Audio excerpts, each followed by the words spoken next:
شفيع المذنبين إمام المتقين أمين الأنبياء سلطان الأولياء سندنا محمد النبي الأمي الأمين وعلى آله وأصحابه وأنصاره أجمعين لا أسألكم عليه أجرا إن أجري إلا على رب العالمين. الله تبارك وتعالى إما لدى ساعات عبادتنا ذي صالح عملنا ذي خدای متشکرم و محبت ذي وتمام دعای خیر لنا خدای دین کی قدمنا و آدم لنا پیغمبر ملائکت رسولی مسلمان مؤمن آدم ایمان آدم اور جزر نعمت تربیت bütün mulleri kısımları iyice uzaklarının adımları birlikte Hudayın sözcükleri Resulullah'ın ruhunun başlığı dinin ızzatçının etkilerini Allah'ın saadettir. Allah Teala din ve dünyayı âvâd etsin inşallah. Allah Teala istihad, emniyet, aklı verilir Mescid medreselerini verip durmak, dinimiz dünyanın ağırlıklarını ayırmasın inşallah. Peygamber melaiketler Resulü Müslümanı oldudur deyip, sebebi de eşitlerim. Günleri bir dakika, Cenab-ı Cemaat'ın hususan kadar arada sağlayılan konuya şuullemi elin vermesiyle, kan kararlarla nesiyetleri verir, üstüne kararlar olsa şuullem açıp korset, görüşler ayıyan arada ayından konuşulmuş diye, onun şuullerde kararlardan yeri olsa korku tutman şuullem kararlardan olur mu deyip soru diye.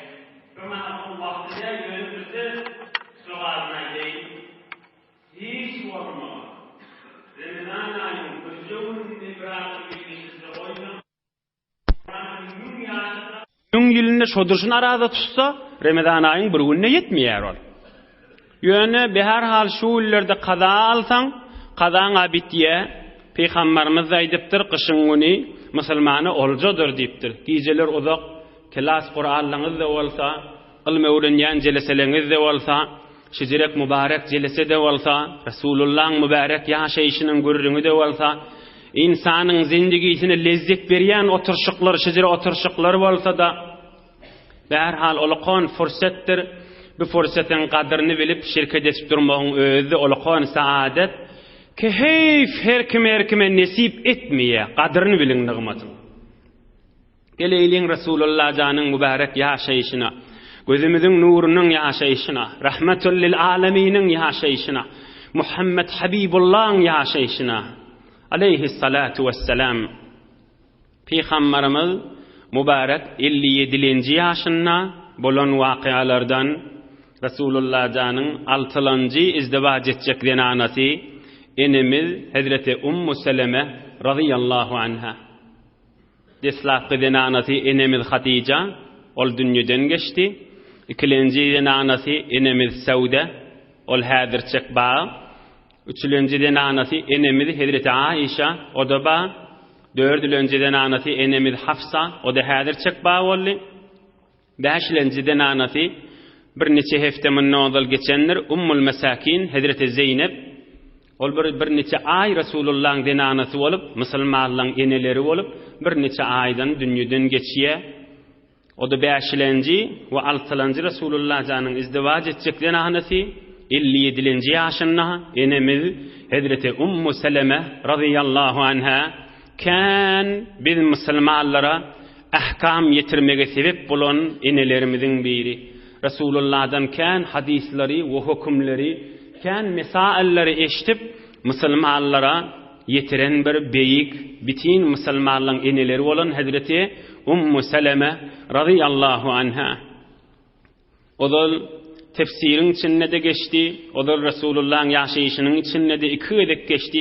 Hazreti Ummu Seleme'nin gurrunu kimden anadı?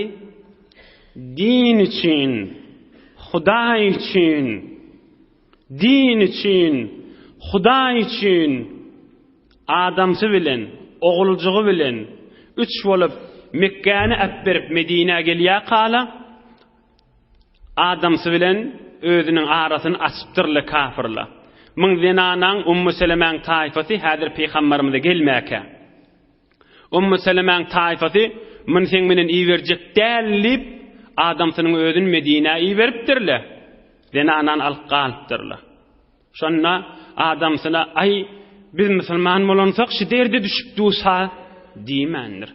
Eziyet bermendir.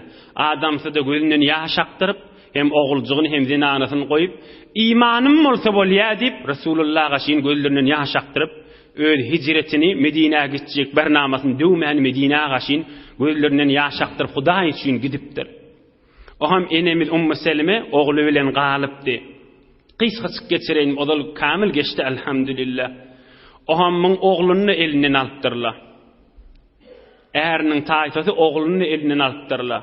Özünün jiger guşesini bağlasyny elinden alypdyrlar. O da zenanan elinden. O hem adamsından aýryldy. Adamsa Medine'ye Munawwara gitdi. Hazreti Ebu Selme oğulcuğuna gowun hoş etip galy, oğulcuğunu elinden aldylar.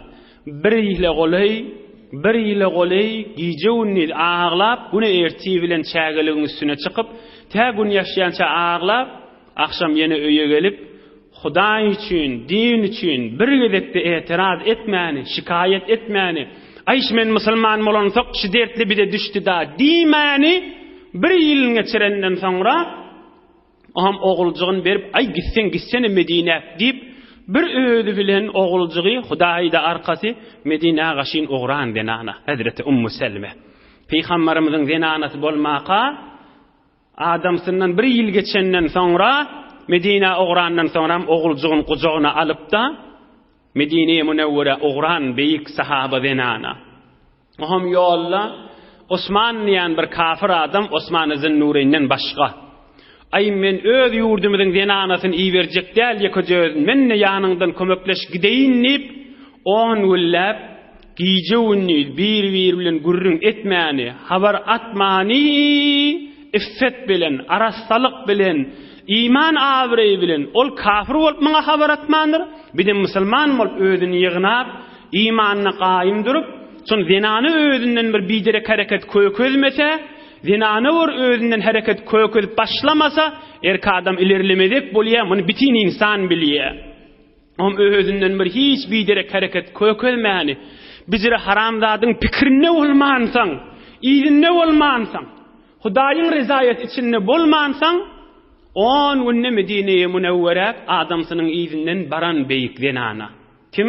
Hazreti Ummu Seleme oham oğulcugy adamsy Medine-i Munawwarada bolan beýik zenana. Oham bir gün adamsyna aýdypdyr. Adamsy kim? Hazreti Ebu Selme. Qalat Ummu Selme li Abi Selme balagani annahu laysa imra'atun yamutu zawjuha wa huwa min ahli al-jannah thumma lam tazawwaj illa jama'a Allahu ta'ala baynahuma fil jannah. Ummu Selme bir gün adamsyna aýdypdyr Medine barallaryndan soňra zindigilerinin içinde ey adamym diýipdir. Men eşitdim bir erkadam dünýeden geçse o şoň ýygyny zenanaty imanyna gaýym bolup arassa bolup iffetde özüni saklap soňram zenanasy dünýeden geçse şola ikisi de cennetde baham boljakmyş diýip eşitdim diýipdir Hazreti Ummu Selme. Gelipdir senne ba diýipdir. Men sana ahd ediýän sen dünýeden geçenden soňra men izdivat etjek dälipdir. Munna aýtýarlygy Ebu Selmeň jengi Uhudda da yara düşüpdir, ya şondan soňra aýdypdyr, ya da ýöne gurrun içinde gurruna salypdyrlar. Men ahd ediýän sen dünýeden geçsen başga äre barjak dälipdir. Adamsyna şey diýipdir. Cennetde bile bolmagymyz hewes ediýän diýipdir. Göreyli Hazreti Ebu Selme adamsy näme diýipdir. Bir beýik insanlar näme diýipdir. Maksatları yokordaki adamlar näme diýipdir. Maksatları bir dünýäň lezzeti däl, Allah'ın rezaiyeti bolan adamlar näme diýipdir. Atuti'inani den anasyna adam saýdypdyr. Men sana bir zat diýsem edersiňmi diýipdir. Den ana saýdypdyr, ederin diýipdir. İza mittu tazawwaji Allahumma arzuq umma Salmata ba'di rajulan khayran minni la yuhzinuha ve la yu'ziha. Onna eyden anam diýipdir, men dünýeden geçsem sen izdivaç et diýipdir. Oğam ey bar Hudaya, men dünýeden geçsem şiden anam Ummu Selmaga bir adam sataşsın, la yuhzinuha ve la yu'ziha. Şi Ummu Selmany eziyet bermeýän, şun ýüregini ýakmaýan, şunu narahat etmeyen bir er sataşsın şuna deyip özünün denanasyna şeýle doga etipdir. Ohan bu urun şodur şuna galypdyr. Hazreti Ebu Selma ve Hazreti Ummu Selman gurrun. Ohan Ebu Selma jenge Uhud'da kan yara düşýär. Rasulullah jan üstüne barýar, oňa çeli Ebu Selman jany çykypdyr. Şehitleň hesabyndan bolýardy. Gowgulagasyň. Otoğun içindeki adamla ağla, her kim ağlına gelen kefe aydılya da bir ayrılan ay palan molli palan molon molsa deyip. Peygamberimiz aydiptir. La tad'u ala anfusikum. Bedduğa etmeň özüňize deyipdir. Kaş näme molon molsa deyip, kaş men näme molon molsaýdym deyip. Hasy zinany cemaat ağzyna alaýganda musibatlarda özüňize bedduğa etmeň deyipdir. Fa innal malaikata tu'minuna ala ma taquluna. Sizin aýdýan dogalyňyza ferişteler amin diýse, kabul bolsa özüňiz dargarsyňyz diýipdir. Musibat ýetişende bedduğa etmeň diýipdir. Ey musulmanlar, içeriğimizi eşitdireýin Rasulullah'ın sözü. Musibat ýetişende bedduğa etmeň diýipdir. Ferişteler amin diýip, doga kabul bolsa dargarsyňyz diýipdir. Nähum Peygamberimiziň özü Ebu Selma doga edipdir. Allahumma gfir li Abi Selma. Hudaýa şin günähini geçdipdir. Warfa' darajatehu fil mahdiyyina. Uluqan ewliýalaň, uluqan adamlaryň ýanyk şunu uluqan derejeli adam etdipdir. Oşun galanlaryny da türkmen aýdýar, iýi yarasyn dipdir. Galanlaryny da wa akhlifu fi aqbihi fil ghabirina. Galanlaryny iýi yarasyn dipdir. Galanlary imanna ýaşasyn, gowlukda ýaşasyn dipdir. Wagfir lana ve lehu ya rabbel alamin. Hudaýa Ebu Selman da biziň de günämiz geç. Wafsah lehu fi qabrihi ve nawwir lehu fih. Hadisun sahih keza fil anwar lil imam Bagawi. Hudaýa qabryny nurly et, markadyny munawwir et dip Peygamberimiz şoňa doga etipdir. Sahih hadis. Oham adamsa aýrylandan soňra ham yanqi enemiz Ummu Selma Peygamberimiziň bir gün mübarek huzuryna gelipdir. Ya Rasulallah, men adamym aýrly Ebu Selma diýipdir. Yani men narahat, ýüregim ýandy, maňa bir gowullyk aýt, maňa bir doa haýret, maňa bir zat öwret diýdi da Peygamberimiz bir doa öwretipdir. Onna ey Ummu Selma, sen şu doany kanet diýipdir. Allahumma gfirli ve lehu ve aqibni minhu uqba hasana.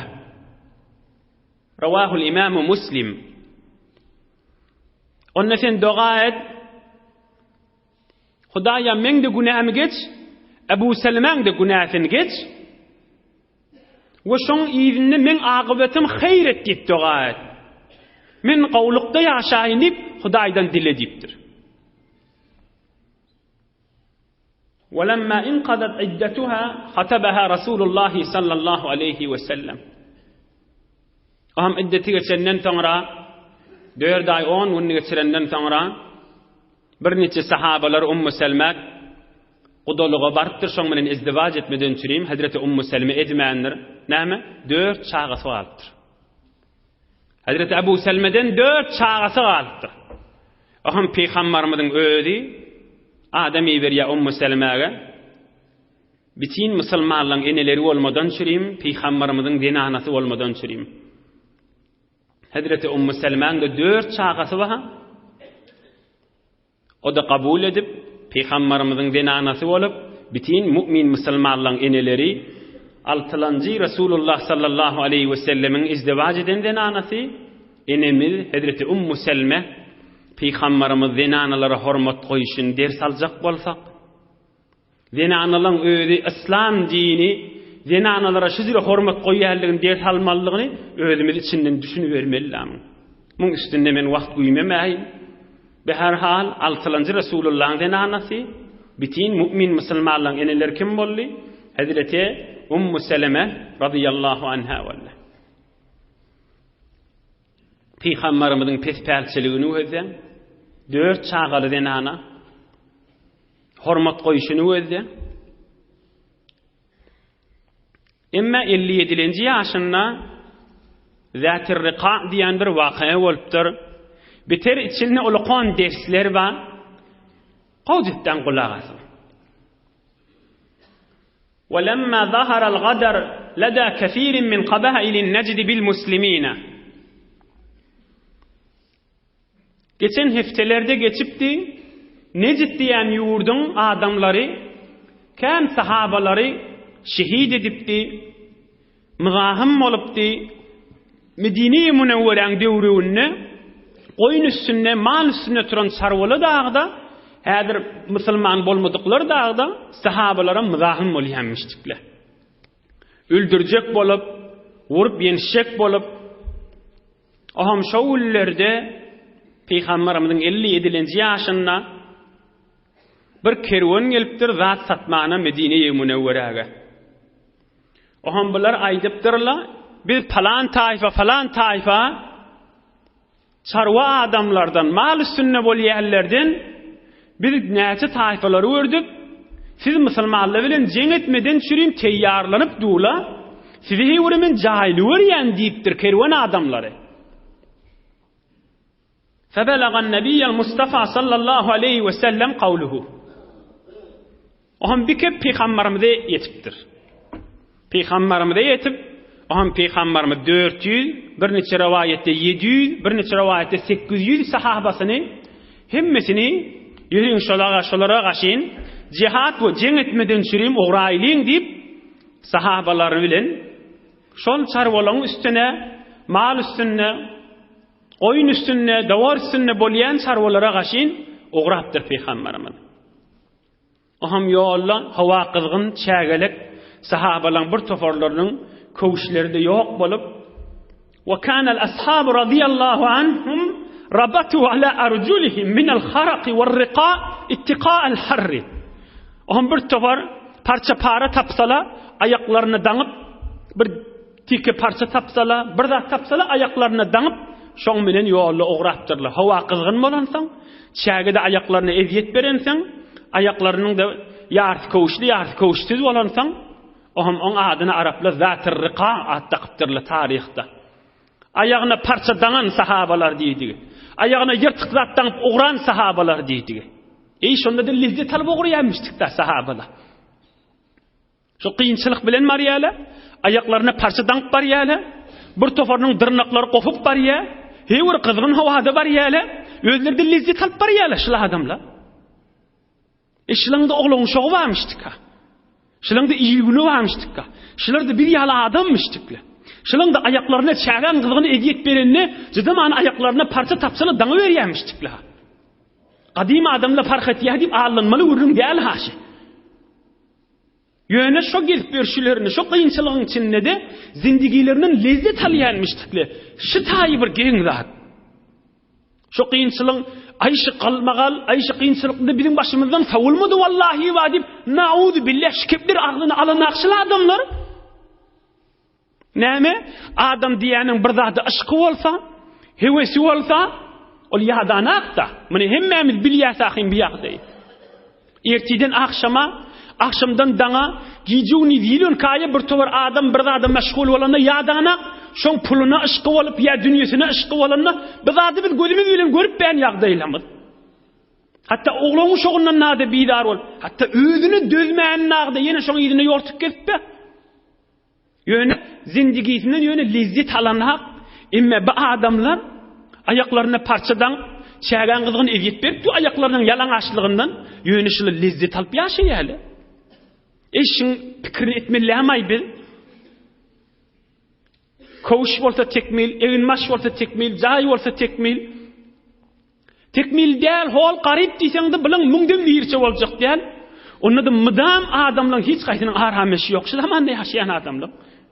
Hep ki vaktim icat edene, men gurrundan çıkıp bar yanına. Bibenneler ayaklarına parça para danıp da keyif edip lezzet bilen Resulullah yoldaş olaylı. Huday için olsun, din için olsun nip Peygamberimiz bilen yoldaş olup şol koyun üstüne, mahal üstüne leşker üyüşürüp musulmanlarla urşak bolyan adamların üstüne qaşyn barıpdırlar. Oham Peygamberimiz bär rakda durup bir tofar sahabalarını iyi veripdir. O sahabalar boş gelipdirler. ثم سار صلى الله عليه وسلم في أصحابه حتى أتى محلهم. Oham Peygamberimiz öyle sahabalar bilen şolun kümelerde olsa, çadırlarda olsa, şu mal saklanan yerlerine barıpdır. Çağaları zinana olan uşağı eğer erkadam yok. وَقَدْ ذَهَبَتِ الْأَعْرَابُ إِلَى رُؤُوسِ الْجِبَالِ. Olan yüreklerine korku düşüp hemmesi dağın üstülerine kaçıp gitipdirler. Aham Peygamberimiz sallallahu aleyhi ve sellem hiç bir cengat bolmany şu duruşuna sahabaları bilen Medine-i Münevvere'ye qaşyn öwürlik qaydypdyr.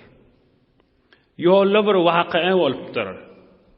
Ey musulman jawan dost, ey sofishan, ey keplep duran, ey ahunjan, ey adançı, ey bahadari, ey men kalbim saf hakim diyen adam, yürek doğru olsun yürek diyen adam, ödüm bilyen hakim bidatlar diyen adam, yaşuli, hacı dehede, eceke, musulman, yollu bir vakıa olupdur. Huda için kulağın gerdi kulağız. فبين رسول الله صلى الله عليه وسلم في مسيره عشية فنزل صلى الله عليه وسلم في شعب.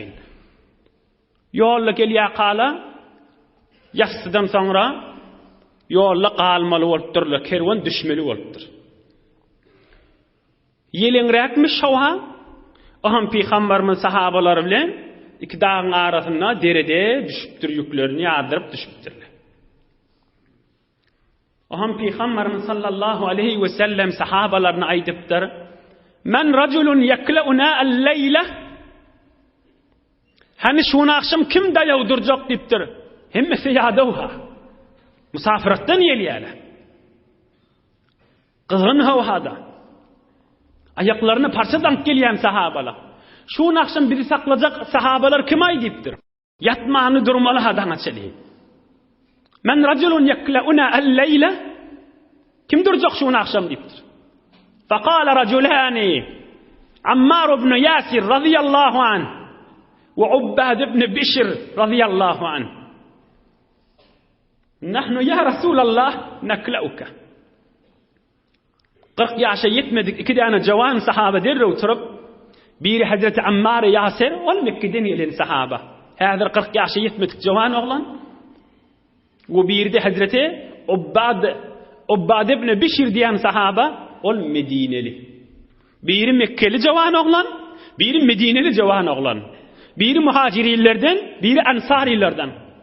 Ya Resulallah, bir de özümüz durur siptir. Aham bolya diptir Peygamberimiz. Hemmeti yadav istirahat yaptırla, ikici qalıptırlar. Aham beykrak yerde ikisi çıkıp duruptırlar. Aham devruğun ödettirler. Qalaba yer görünýän yerde ikici durup, aham Ubbad ibn Bishr keplemäne durupdyr. Faqala Ubbad li sahibihi: "Ayyul leyli ahabbu ileyka an akfiyaka awwalahu?" Hazreti Ubbad görüpdir Ammar Yasir'in birme yadawrak yüzünde yadawlyk görünüp duran. Aham ey Ammar dipdir Hazreti Ubbad. Medineli sahaba, Mekkeli sahaba aydypdyr. Giyeceğin avvalını sen yat, ahirrağını ortasından bilek sen turdarın men yatarın diptir. Sizlik bölüşsek nädire maslahat dipdir. Ýa-da men bu mahal gyşaryň istirahat edeýin, sen oýa boljakmy? Ýöne sen şu mahal gyşaraga dipdir. An akfiyaka awwalahu, gijan awwalyny men ýataýyn sen ýa-da görnýän dipdir. Büyük adamları Hazreti Ammar radıyallahu anh istir ikfini awwalahu men ýa-da dipdir. Men gyşarsam gowy boljak dipdir. Gözüm ýymylyp barýar diýen ýaly. Evveline sen mol dipdir, gijan ýaryna dipdir, men turdaga dipdir. Aham bolýar dipdir, Ammar gyşaryp uqag dipdir. Inni Ubbad näme derkam. Faqama Ubbad yusalli. Bir quşagly mert sahabalar ýokary galyp namaz okymagyny durupdyr. Hem sahabalar Resulullah'y saklap durdygy, hem wagtyny boş geçiren tahajjud namaz okypdyr. Ubbad diýen sahaba bir diýene gowurundan aýdyň. قصة وفي صحيح البخاري عن عائشة رضي الله عنها أن النبي صلى الله عليه وسلم سمع صوت عباد فقال اللهم ارحم عبادا حديث صحيح عباد diyen جوان صحابة Medine'nin qarilerinin miri Kur'an hatmederler Müslümanlar ders aleylik buyurdun Medine'nin qarilerinin miri hey ora okuyanmıştı Kur'an bir wagtda Peygamberimizin mescidinde ýeköde Kur'an okyp duranmış Hazreti Aýşaň otagyny da eşitilip duranmışdy okyp duran ses mescidin gapdalynda da Peygamberimiz de oturanmış Oňam kimiň sesi diýipdir onu bu Ubbadyň sesi diýipdir Oňam Peygamberimiz dua edipdir Allahumma arham Ubbadan Hudaýa men şu qari sahabamy rahmatyňa sal rahmatyňda bolsun şu dünýä ahiretinde diýipdir Şol hayır duany alan sahaba hafi. Amma aýdypdyr sen ýatyp edipdir. Turaqany öz namazy uýmapdyr. Bazarlarda günlük uýmap geçirýän musulman dogallardan. Guşyň maşynyna wagtyny geçirip beren musulman dogallardan. Binäme uýmapdy. Faqama Ubbad yusalli. Namaz okymagyny durupdyr. Hudaýyň huzuruna giripdir. Wa aqbala aduwwun yatlubu ghirratan. Ohan bir kafirliň biri şu goşunyň bardygyny bilip, ok ýaýyny tewir tekmil edip, tir kamanyny tekmil edip, bilen daşyndan aýlanyp berenmişdik. Şu ürün hakykat görüňdi. Senetli tarih kitaplarda sebit bolan görüňler şula. Ohan görüpdir, bir qarany örtdir. Türkmen qara diýdi, bir adam ýokary galyp namaz okyp durallygyny görüpdir Hazreti Ubbadi. Oğam inne hada la rabiatul qawmi. Şular saklap beren şular adam bolmaly muny öldüreýin men dipdir. Başgalarının yatallygyny bilip, şu dik durup namaz okyp duranyň daşanrak yerden hewret çemeler fafawqa lahu sahman fawada'ahu fihi faramahu fantazahu al-ubbad. Hazreti Ubbad namazyň içinde tirkama ýay bilen belläpdir, o da gelip bir ýerine çümüpdir. Oğam Hazreti Ubbad radıyallahu anh namazın içinden çıkmayacak olup şu durun yerine tir et berakana yine namazın okuymanı durupdur. Son Resulullah can kan minen dehret bozuluya diyen mesele hadir Ubbad eşitmendir. Dehreti bozulmayan fikri diyorti. Bir de yürüye harılmalı içinde haşa. Hemme sahabeler yatiha. Ubbad okuç karakana yine namazını iyirin alıp gidiyordur. ثم رماه بآخر فوضعه فيه فانتزعه. Oğam kafir ikilince okunu atıptır, o da gelip çümüptür. Onunla çıkarakana yine namazını okuyuptur. Bir suranı okuyup baryamıştık işte gürrüngeler. Şu ayetlerinin iyiliğini alıp gitiptir. فوضعه فيه ثم رماه الثالث فوضعه فيه فلما غلب عليه الدم ركع وسجد وسلم. Üçüncü gelikte yine atıptır. O da çümüptür, onunla çıkarıptır. Görse biter kan kan okup duran, rukuwa edip, secdeye gidip, oturup ettehiyyatü duasını okuyup salam veripdir. Sümme qala li sahibihi iclis. Ohan barib yuwaşa çıktan kavmi turulmani. Yanqi yoldaşı olan Hazreti Ammar Yasir yuwaşaçdan turdupdir. Tur otur dipdir. Fakat utitu fecelese Ammar. Bana ok dipdir. 3-4 yerimden vuruldu dipdir. Qanna soğuk çıkıp duramam böyle. Ammar turupdur. Ol yankı bir neferde görüpdir yoldaşın turdalygyny. Oğam ol kaçıp gidipdir. Böyle döwrüğün özäpdirle. Görse bir nefer Bir düşman değilmiş ki sahabaları rımarmı dua ediptir. Allahümme merham ubbadan. Hudaya men şkari sahabamı rahmatına sal, rahmatında olsun şu dünya ahiretinde diptir. Şol hayır duanı alan sahaba hafi. Amma ra'aydiptir sen yatıp ediptir. Turakana öz namazı uyumamıştır. Bazılarında günlük uyumayıp geçiryen Müslüman doğallardan. Kuşun başında vaktini geçirip veren Müslüman doğallardan. Binama uyumamıştır. Fakama ubbadu yusalli. Namazı kıymanıdırdır. Hudayın huzuruna girdir. Ve akbala aduhun yatlubu girreten. Oham bir kafirlığın biri şu koşunun bardığını bilip ok yayını tevir tekmil edip tir kamanını tekmil edip bilen daşından aylanıp verilmiştik. Şu ürün hakikat görürünle. Senetli tarih kitaplarda sebit bolan görürünle şila. Oham görüptür bir qarani örttür. Türkmen qara diýdi. Bir adam ýokary galyp namaz okyp durallygyny örttür. Hazreti Ubbadi. Oham inne hada la rabi'atul qawmi. Şular saklap beren şular adam bolmaly muny öldüreýin men dipdir. Başgalarynyň yatallygyny bilip şu dik durup namaz okyp duranyň daşanrak ýerden hewret çemelep fafawqa lahu sahman fawada'ahu fihi faramahu fantazahu al-ubbad. Hazreti Ubbad namazyň içindemiş. Oham ol yankı kafir tir kaman bilen okuyay bilen belläpdir. O da gelip bir ýerine düşmüpdir. Oham Hazreti Ubbad radıyallahu anh namazyň içinden çykmajak bolup şu durun ýerine tir atberakana ýene namazyny okuýmany durupdyr. Şon Rasulullah jan qan bilen dehret bozulýar diýen mesele häzir Ubbad eşitmändir. Dehreti bozulmayan pikir diýeti. Hey düşman yertirdi yüreğe harılmalı ha. Giyeceğin içinde haşe. Hemme sahabeler yatiha. Fentezahul ubbad. Oku çıkarakana yine namazını iğrin alıp gidiyordur. Thumma ramahu bi ahar. Fevaza'ahu fih. Fentezahu. Oham kafir ikilince okunu atıptır. O da gelip çümüptür. Onunla çıkarakana yine namazını okuyuptur. Bir suranı okuyup var yemiştik işte gurrüngeler. Şu ayetlerinin iğrin alıp gidiptir. فوضعه فيه ثم رماه الثالث فوضعه فيه فلما غلب عليه الدم ركع وسجد وسلم. Üçüncü edekte yine atıptır.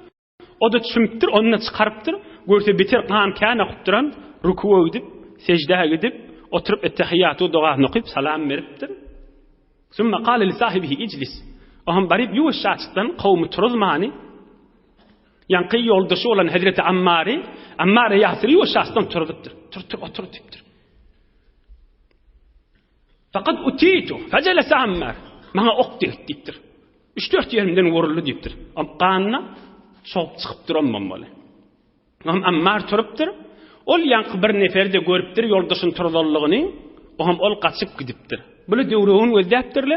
Görse birje nefer bir düşman ulaqan bir zat dälmişdi ki sahabalary Resulullah jan turdur ýaly. Oham bärik gelip mun derman etmäni durallarına Hazreti Ammar aýdypdyr. Ey ahi, ma mana'aka an tuqilani fi awwal sahmin rumiya bih? Ey donum am Ubbad dipdir. Sen näme dipdir ok atyp duqaly hiç çıkaryp okuýberdirsiň. Deslapky okdy dipdir, men turulmaly ahim sen dipdir. Deslap bu okdur, ruku et, secde et, namazını bozmasan da. Ey Ubbad bir cevap veripdir. Ey Ubbad bir cevap veripdir. Ey Ubbad bir cevap veripdir. Qala al-Ubbad radiyallahu anh. Kuntu fi suratin aqra'uha ve hiye suratul kahfi. Fekerihtu en aqta'aha. Subhanallah. Hey bilir ne ecra adamlarmış. Ey biz de Müslüman, şular da Müslüman ha. Ey biz de la ilahe illallah diyes, şular da la ilahe illallah diyenmiştik de. Ey bir näme cevap veripdir. Ey Ammar dipdir. Namazda Sure-i Kahf okuyup dudum dipdir. Şol kafirin bellerligini gördüm dipdir. Şu sure tökülmeke yürüyüm etmedir, ruku etmehine dipdir. Asın kesesim gelmedi suran dipdir. Ey ayeti kesmek diye. Mesela elhamdülillahi rabbil alemin. Alemine yetirin diýmändir ha. Surany töketjek diýipdir. Sure-i Kehf bir para golay ha. Ey Sure-i Kehf 10 sefer dagwa. Kuntu fi suratin aqra'uha ve hiye suratul Kehf. Ey agallym okyp duran namazy farz namaz bolsa. Şeriatın icazet berip duran namazy. Aslında oturup okuysan bolýan nefil namazy. Teheccüd namazyň içinde. Fekerihtu an aqta'aha. Surany kesmän asıl yokuş gördüm diýipdir. Hatta afruga minha, şu surany töketmedim duraryn nip oky çykardım da ýylyny alyp gidiberdim diýipdir. Fa wallah and içipdir ýylynden obbat.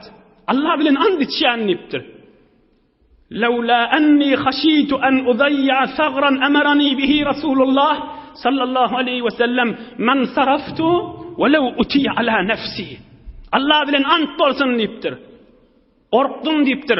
Rasulullah jan maňa emretdi, maňa buyruk etdi. Sen şu taýda dur sahabalar saklı diýip boynuma dakdy diýipdir. Şol amanaty bitirmermi ka diýip korkdum. Yoksa canım çıkardı surany kesmezdim diýipdir. Walaw utiya ala nafsi. Canım çıkardı and içýän diýipdir. Surany kesesim gelmedi diýipdir. Sure-i Kehf töketmän ruku etmerdim. Ya şu taýda ölüp ýykylardım. Ya da surany tökederdim diýipdir. Ýöne şu namazyň içinde düşman gelermi ka diýip Resulullah'a we sahabalara el uzadarmy ka diýip we peýgamberimin men boynuma bir amanat oklady. Sen şu mahal merz saklayan ýanak, sen bir saklagçy boldun, şol amanaty boynumdan wezifämi bitirmedigim bolarmy ka diýip gorkup ruku secde edadymda şunny men andy çywaý diýen diýipdir. Radiyallahu anhum ecmaîn. Hazreti Ubbad ibn Bishr qari sahabaşy. Ey qariler, meni Qur'an hatmetdim ahim diýen musulmanlar. Ey sofjan, zikrediyen dost. Namaza gaşyn durýan mümin musulman doganlar. Şoňa adyny näme diýjek? Meňde ýüregim saf ahim diýen adamlardan mı kamşy? Ya ýüregim saf diýip de merde amal bolan adamlardan mı? Yo bidatly görüňdir, ýürek dogry bolsun, ýürek diýen adamlary iş kabul edermi? Özüm bilýän ahim bidatlar diýip goýmaly atmaýşy. Resulullah janyň sahabalarynyň tebiyet tapşylaryny bilen bular ey lizzetini ýerde geçiripdirler. Şol adamlar bilen gowkulak asyň. Asyl näçe hefdiler fakat şun gurrun etmeli biz. Ey müň nähili ýüregine ışık barmışdyk. Müň nähili ýüregine Allah Taala mehabbet barmışdyk. Ey müň nähili ýüregine Qur'an-ı Kerime mehabbet bar. Ey musulmanlar, biz ýaly mümin musulman haşy. Yani bularda la ilahe illallah Muhammed Resulullah aýdýanmış. Ey jawan dost, jawanmışdyk haş. 40 ýaşa ýetmedikmişdik. Bilen Allah Taala ışkyny, bilen Qur'an-ı Kerime ışkyny, bular bazarlarda hoşlugyny gözlemeýänler. Kan adamlar var bu husus şu zamanla, hususan zinanalyň içinde mümin musulman adamlar özüniň hoşlugyny, wagtyny geçirmesini, lezzetini bazarlarda puç hyýaly bilen ömrüni geçirip barýar.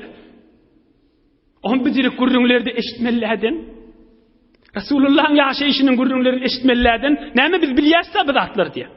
Olar kan eşitipdir diye. Ya da nesip bolanak, ya özüniň tekebbürlüğe ejady berenak, ya özüniň gurury ejady berenak. Oňam dünýesinden lezzet almany, kabrynyň lezzet almany, kıyamatynyň lezzet almany ömrüni puşluk bilen geçirmeli. Ey şol adamlar bilen özüniň hoşlugyny daruhanalyň içinden gözleýän adamlar şular bilen deňmäý. Haýsy bir kurs adama aram bakş diýip gidip beren adamlar bilen kim öldü? Bu sowatly adamlaryň içinde, asry ilmiň içinde, asry teknoloji, asry kompýuter diýip agdyny doldurup kepleýän zamanymyzyň içinde, ey bular aramışyny ýerden gözläpdirler. Bular özüniň jaýlygyny ýerden gözläpdirler. Bular özüniň hoşlugyny ýerden gözläpdirler. Emma näjiri düşümli, sowatly adam şehrin içinde menni birini aşap birini adam özünün hoşluğunu kursun içinde öllep. Ey bundan ağırda horluk bolacak mı? Ey bundan ağırda zillet bolacak mı? Ey bundan ağırda küçülük bolacak mı? İnsan özünün hoşluğunu şimyayın içinde öllep. Özünün hoşluğunu kursun içinde gözlep be. İnsanın aklı o direk tıkam. İnsan özünün şeyli ruhunu yitirmeli zaman mı olmay? Şeyli özünün hoşluğu yerdediğini yitirmeli zaman mı olmay? Bir beyik adamları görsen nedir şılan gurrunlarına eşitmeyen adam geçirmeli. Şu gurrunlardan habersız olup da dünyadan geçti adam armağan yaşayacak ha. Şılatlardan da habersiz olup Huday Ta'ala'nın ışkını mert bolan adamların gurrunlarından habersiz olup iki dövür tesvisan anı öğünü neyem oldum kadip geçen adamlarda hit geçti o dünyadan. Bir merde adamları yani öğürlep durmalı, öğürdüğünce de ağzından bal atacak bulan gurrunların ağzında.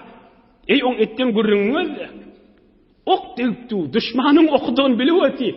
Namazın boz yürüyü yarılıp kıyıqıram hali. Okuyu, tamam hun serdi verir, oku çıkarıp namazını okuyor eti. İğinden de delilini aydı eti. Sura'nın kesesin gelen aktı ya. Bir ayet bolsa ayeti tamam etsin. Elhamdülillah diyene deyiptir, Rabbil Alemin yakına kesti. İkincide degmeli yene de odana, üçüncide degmeli yene bodana. Bula adamlar yerde olmalı, biz kişilerden hakikaten dersimiz aleyli.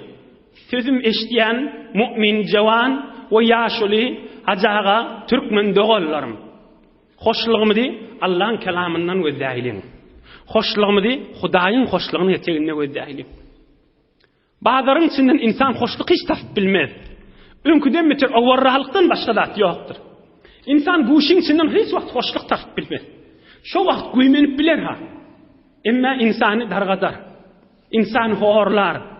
İnsan istirapta koyur. İnsan stresi koyur. İyilgünümüz gözde vereyim de. Buna kadim vurdun gerekli. Öz iyilgünümüzün içinde var. İnsan özünü o yağdaya yetirmesin. Peygamberimiz aydiyenmiştik. En tec'alel Kur'an rabi'a kalbi. Ve nura sadari. Ve cela'a huzni. Ve zehâbe hemmi. Ey bar Hudaya. Kur'an-ı Kerim min kalbimin yağdı olsun diyenmiştik. Kur'an-ı Kerim min kalbimin yağdı olsun diyenmiştik. Adam yağda daşırı çıkanda havan açılıyor da. Men de narahat vaktim. Bar Kur'an-ı Kerim açsam da Kur'an okuyum da. Yüreğim açılıp gitsin diyenmiştik Peygamberimiz. Bizim hoşluğumuz da Allah Teala'nın hoşluğunun eteğinden.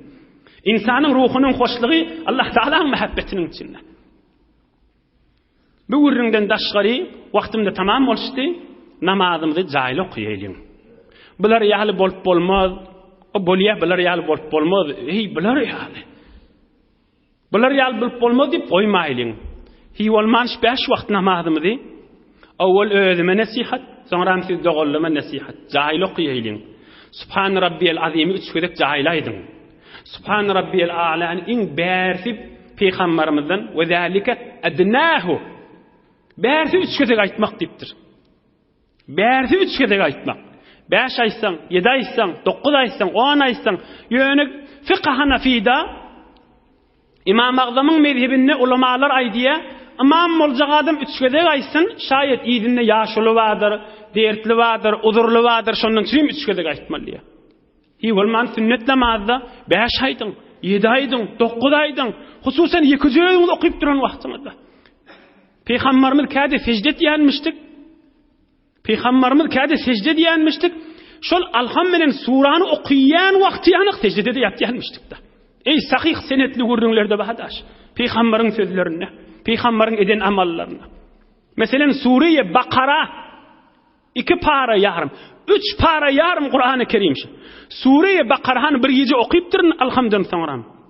Rukuğa gidiptir Sure-i Bakara'yı al rukuda Resulullah'dan durup durdu. Secdeye gidiptir şu Sure-i Bakara'yı al secdede durdu diye. On bir par namazın içinde Subhan Rabbiyel a'la'nı da çalasımaydıp näme okuyarlığımızı bilmesek hakikaten girişiksiz zat. Öýümde de var düşündüreylim. Subhan Rabbiyel azim birce 3 ködek. O da farz namazın içinde. Subhan Rabbiyel a'la birce 3 ködek. Sından cahilay deylim. Ya namazda haçan durdun. Dışarıda bir zat sen havluq durup atıyda. Namazın içinde de olsa oğulan öýdüňe bir pikriňe sal. Men şun çalasym okuýsam da bolsa bir yarım daqiqa önçak tamam boljak. Çalasım namaz bilen jahil okuyan namazyň meselen Subhan Rabbiyal Azim 3 gedek jahil aýtjak, ýa çalasym aýtjak. Ola bir 3 saniýaň içinde oýnapdy. Şeytanyň waswasasy bilen çalasym okyp, bir yarım dagyga öňçek, yarım dagyga koşun bandyň bendinden ýançaň wagt alýar.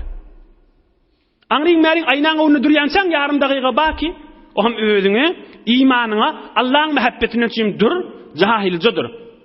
Hemmesi bir yarım dagyga bir dagy men näme diýip Hudaýyň huzuryna durmadan hawlyga inni.